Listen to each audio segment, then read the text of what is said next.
So what's up mga keepers? Good evening. Yan. Tapos din natin mag water change dito. Then nagpakain na rin tayo ng BBSD capsulated. Kaya yung mga isda natin, pagkatapos mag water change, pakain tayo ng decapsulated. Yan. Kaya pumupudrip sila dito. Kaya inalis muna natin yung laman dito kasi paglalagay natin to ng mga fry ng Trico Redhead mga bossing. Yan.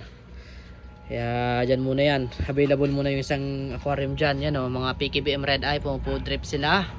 Then mga breeder natin, yan, puting puti oh. Parang kumain ng mga sunrocks. Yan.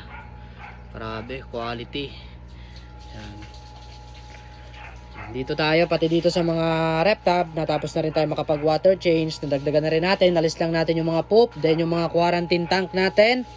Yan, i-ship na natin yung mga na-sold out nung isang araw. Kaya yan oh, tinagyan na rin natin ng tubig. Then dito nagdagdag na rin tayo ng tubig.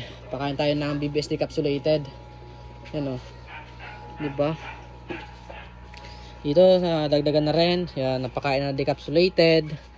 Yan. Tara, samahan niyo ako mga boss. Doon tayo sa ating outdoor setup. Yan, dito tayo.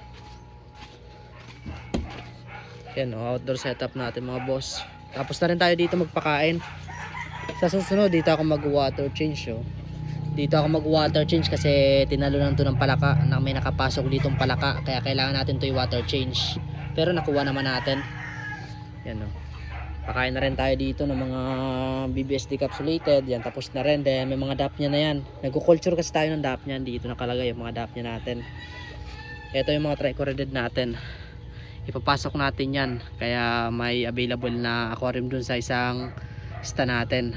Mga nasa 20 pieces rin to. Kaya goods na to pang materials natin na Trico Redhead. Ito yung mga parents yan, no? Food trip ngayon. Then may second batch rin tayo. Yan, nakalagay sa dapnyaan. Kaya tataba. Ganyan lang tayo mga boss sa ating backyard. Ito, mga naghahanap ng pit grade. Hindi tayo mawawala ng pit grade mga boss. Yan. Kaya just PM lang, KB Keepers. Kaya yan, sambagsak muna. Kamalma. Di ko nakabot kayo sa video to. Don't forget like and share, follow para updated kayo sa mga video. Thank you guys.